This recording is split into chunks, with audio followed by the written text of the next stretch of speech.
अब जरा ये बता दें कि ये जो इस्लाहात हैं ये क्या सिलसिला होगा, क्योंकि मैं अपने अजीज़ो अकारिब में कई ऐसे लोगों को देखता था, वो बताते थे कि जी फलां जगह से भी पेंशन आ रही है, फौज से रिटायर होकर फलां महकमे में चला गया, वहाँ की भी पेंशन है, इधर की भी पेंशन है, उधर से भी बकाया। अब उसमें तब्दील क्या किया गया, ये जो हालिया इस्लाहात हैं, और इससे गवर्नमेंट को क्या फ़ायदा होगा, पेंशनर्स को नुकसान होगा या क्या होगा? तब्ती साहब, मैं आपको एक स्टोरी से ये शुरू करता हूँ। आज से 8-10 साल पहले I was at the table of finance. तो मैंने उस टेबल पर बारहा ये बात कही कि 250 अरब की पेंशन है, ये चंद साल में डबल हो जाएगी, और ऐसा ही हुआ। 500 अरब। उसके बाद I was still very worried and I said कि ये बहुत तेजी से बढ़ रही है, वी मस्ट डू समथिंग। हमने एक पे एंड पेंशन कमीशन बनाया, फिर दूसरा बनाया, फिर तीसरा बनाया। आप ये देखिए कि ये हैं वो delays in implementing reform which cost us कि आज 1000 अरब रुपए को जो पेंशन है वो ओवरऑल इंक्रीज कर गई है from 250 Arab 8-10 years ago.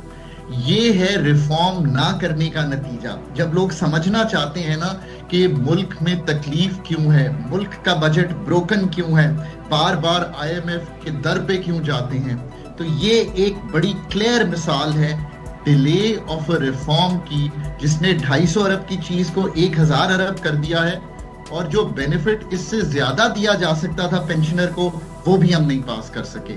This is why the country is where it is.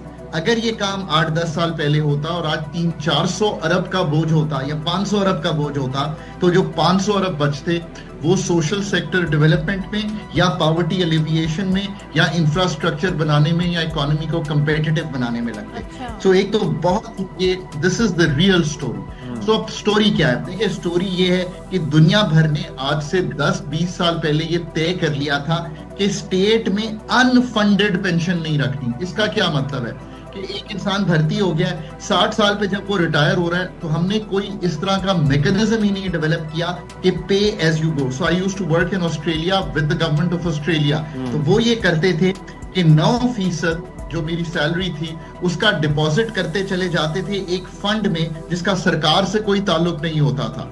वो फंड जो है वो चाहे मैं मार्केट में इन्वेस्ट करूं, चाहे मैं गवर्नमेंट शेयर्स में इन्वेस्ट करूं, प्रॉपर्टी में इन्वेस्ट करूं, गवर्नमेंट की सिक्योरिटीज में इन्वेस्ट करूं, तो जो फंडेड पेंशन थी वो इस तरह बनी कि उसी साल वो फंड हो गई चीज। ये बात मैंने जब सरकार ज्वाइन की थी, सतीफ भाई और सदफ साहिबा, मैंने कंसिस्टेंटली कही थी कि move out of unfunded pension. हमें तो पता ही नहीं है, कई ट्रिलियन रुपए का बिल है जो खड़ा हुआ है, वो हर साल जो रिटायर करता है हम पे करते हैं। साहब, एक सवाल मेरा है, वो ये है कि आप जिन ममालिक की मिसाल देते हैं ना, ऑस्ट्रेलिया की, बरतानिया की, वहाँ पे ये होता है कि जब लोग टैक्स पे करते हैं तो उनको उसके बदले free health services, free education, उनको ट्रांसपोर्ट मिलती है ज़बरदस्त किस्म की, उनको सड़कें साफ सुथरी मिलती हैं, उनको बहुत सारी सहूलियात मिलती हैं। यहाँ पर पहली बात तो ये कि कितने फीसद लोग होंगे जो पेंशन भी ले रहे होंगे और तनख्वाह भी ले रहे होंगे, तो ये मुझे ज़रा सा नंबर बता दीजिएगा। दूसरे ये कि हम आवाम को दे क्या रहे हैं, हम उन्हें डिप्राइव ज़्यादा कर रहे हैं, लेकिन जो वो टैक्स पे करते हैं उसके बदले हम उन्हें क्या दे रहे हैं। तो ज़रा हमें वहाँ भी रिफॉर्म्स करने की ज़रूरत है, आवाम की बेहतरी के काम करने की भी ज़रूरत है।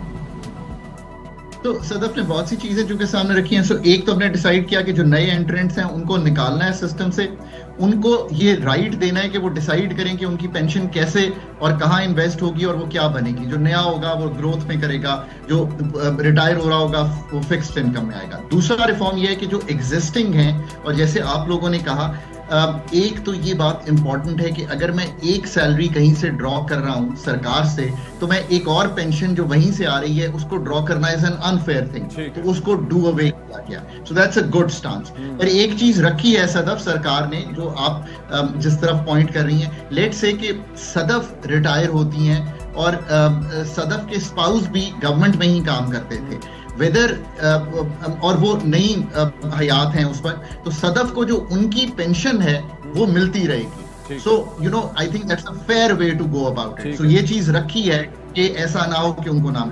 दूसरी, बिल को कम करने का तरीका तो एक ही था ना कि आखिरी जो पे है वो बहुत राइज कर गई है। सती साहब ने सही कहा कि अब पेज बेहतर हो गई है सरकार में भी जी। सो उस पे कैलकुलेशन की बजाय जो लास्ट 24 मंथ्स का जिसे कहेंगे पे पीरियड है, उसको कंसिडर करके ये चीज रखी गई है। अच्छा, सो इससे जो पेंशन का बिल है आने वाले दिनों में ये अगले साल फिर बढ़ जाएगा। सर मुझे एक चीज बताएं, कम करके खान साहब, ये इसके अंदर जी प्लीज सदफ को कंप्लीट कर लेने देंगे जो सदफ ने पूछा, तो एक ही हमने कोशिश किया जी।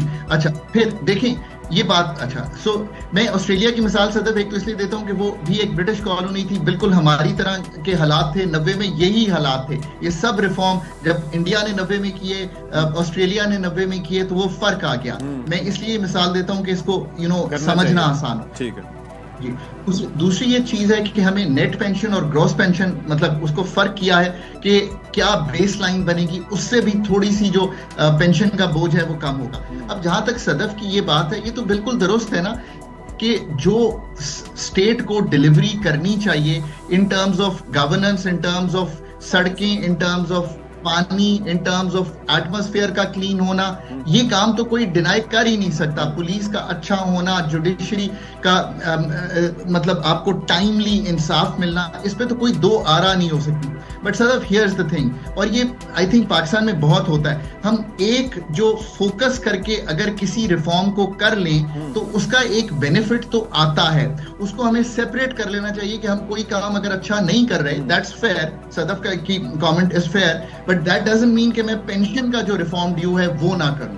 That's all I am trying to say. अच्छा मैं ये अर्ज कर रहा था, लेकिन बात ये है कि वो कल भी हमारी टैक्स से मुतालिक बात हो रही थी, तो उसके अंदर डिस्कशन ये हुआ कि भाई एक लूप है ना, टैक्स देते हैं लोग, उनको पर्क्स एंड प्रिविलेजेस, सहूलियात मिलती हैं। यहाँ पर जो है वो उस मामले में भी इक्वालिटी नहीं है, मतलब एक बंदा मुझसे ज्यादा कमा रहा होगा लेकिन हो सकता है टैक्स ना दे रहा हो, जीरो, लगेंगे बस ये, तो वो आवाम पर नहीं लगते। अच्छा अब जरा इस पे पेंशन से मुतालिक जरा आ जाएं, मुझे ये बताएं कि जो लोग ऑलरेडी, ये बड़ा इस मामले पे एक परेशानी पाई जाती है कि जो लोग ऑलरेडी इस सिस्टम में मौजूद हैं, मिसाल के तौर पर फौज से या किसी जगह से रिटायर होने के बाद किसी जगह दूसरी जॉब कर ली, गवर्नमेंट जॉब कर ली, वहां से पेंशन आ रही है, क्या उनका सिलसिला भी खत्म होगा? और दूसरा सवाल इससे जुड़ा ये है कि अगर किसी को वहां से एक जगह से पेंशन आ रही है और वो किसी सरकारी इदारे के बजाय किसी प्राइवेट इदारे में जॉब करता है, तो क्या उस सूरत में भी उसकी पेंशन पे कोई इम्पैक्ट पड़ेगा?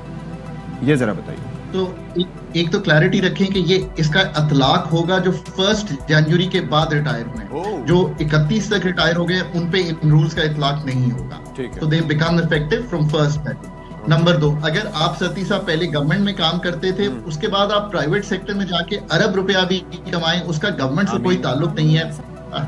सो वो आप करें, हमें थोड़ी सी लाइट टोन में एक एटमॉस्फेयर पाकिस्तान में खुशी का भी बनाना है हर वक्त, डिफिकल्टी में ये एक रिफॉर्म हो रहा है, तो उसका इतलाक नहीं है। हाँ। दूसरी और तीसरी बात यह कि अगर आप फेडरल गवर्नमेंट से या किसी भी गवर्नमेंट से ही पेंशन ले रहे हैं एक अदारे से, और तो ऑब्वियसली वो तो फिर रोकनी चाहिए ना, 2 पेंशन्स तो आप एक ही इंडिविजुअल, जाहिर है कि वो फिर खजाने पे, तो वो ये है कि एक शेयर